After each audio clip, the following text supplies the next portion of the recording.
अम्मा भैया से बेनियवा भेजवाई द गरम के दिनवा आई गए। अम्मा भैया से बेनियवा भेजवाई द आई गे गरम के दिनवा। तुह के हम देबे सरऊ 500 रुपया, तुह के हम देबे सरऊ 500 रुपया।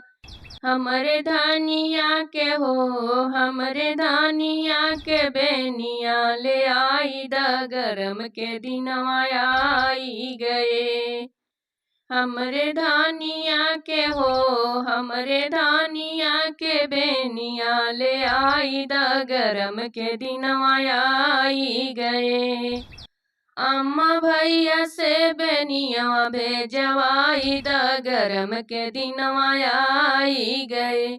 अम्मा भैया से बेनिया भेजवाई द गरम के दिनवा आई हो गई।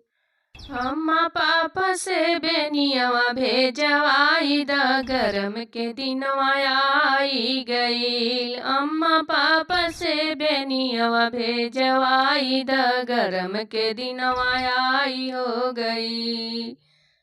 तोह के हम देबे ससुर 500 रुपया, तोह के हम देबे ससुर 500 रुपया। अपने बेटिया के हो, अपने बेटिया के बेनिया ले आई द गरम के दिनवा आई गई।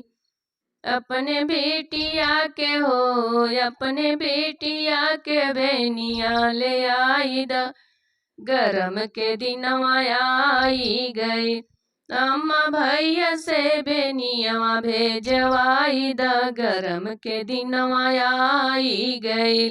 अम्मा भैया से बेनिया भेजवाई द गरम के दिनवा आई गई।